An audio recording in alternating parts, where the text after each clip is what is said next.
Sensory integration. Stimulate more of the senses. Every time Tim sees the letter E, he also sees the color red.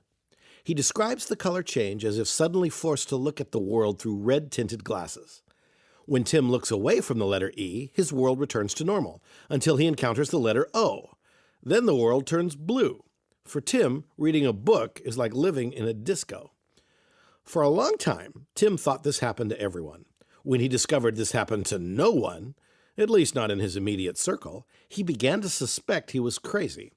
Neither impression was correct, of course. Tim is suffering, if that's the right word, from a brain condition called synesthesia. Though experienced by many people, it is a behavior about which scientists know next to nothing. At first blush, there appears to be a short-circuiting between the processing of various sensory inputs. If scientists can nail down what happens when sensory processing goes wrong, they may gain more understanding about what happens when it goes right. So, synesthesia has begun to intrigue scientists interested in how the brain processes the world's many senses. The effect that this has on learning forms the heart of our brain rule: stimulate more of the senses.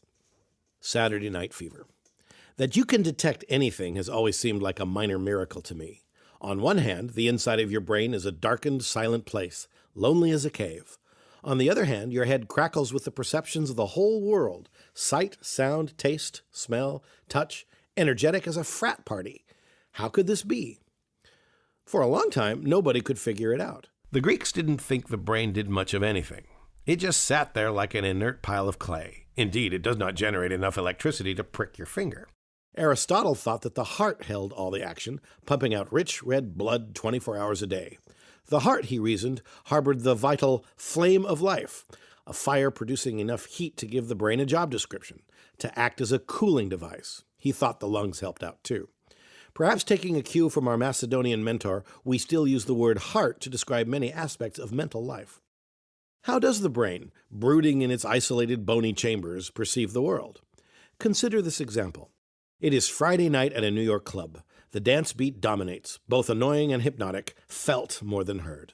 Laser lights shoot across the room. Bodies move. The smells of alcohol, fried food, and illegal smoking mix in the atmosphere like a second soundtrack. In the corner, a jilted lover is crying. There is so much information in the room, you are beginning to get a headache, so you step out for a breath of fresh air.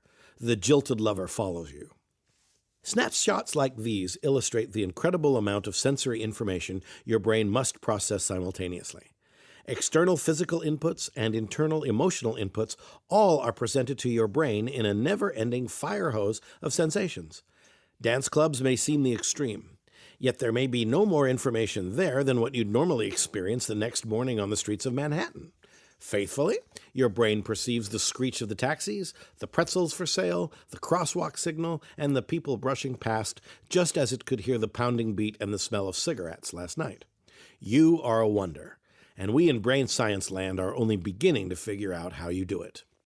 Scientists often point to an experience called the McGurk effect to illustrate sensory integration. Suppose researchers showed you a video of a person saying the surprisingly ugly syllable "ga." Unbeknownst to you, the scientists had turned off the sound of the original video and had dubbed the sound "ba" onto it. When the scientist asks you to listen to the video with your eyes closed, you hear "ba" just fine. But if you open your eyes, your brain suddenly encounters the shape of the lips saying "ga," while your ears are still hearing "ba." The brain has no idea what to do with this contradiction, so it makes something up. If you are like most people, what you actually will hear when your eyes open is the syllable "da." This is the brain's compromise between what you hear and what you see, its need to attempt integration. But you don't have to be in a laboratory to show this. You can just go to a movie. The actors you see speaking to each other on screen are not really speaking to each other at all. Their voices emanate from speakers cleverly placed around the room, some behind you, some beside you, none centered on the actors' mouths. Even so, you believe the voices are coming from those mouths. Your eye observes lips moving in tandem with the words your ears are hearing, and the brain combines the experience to trick you into believing the dialogue comes from the screen. Together, these senses create the perception of someone speaking in front of you, when actually nobody is speaking in front of you.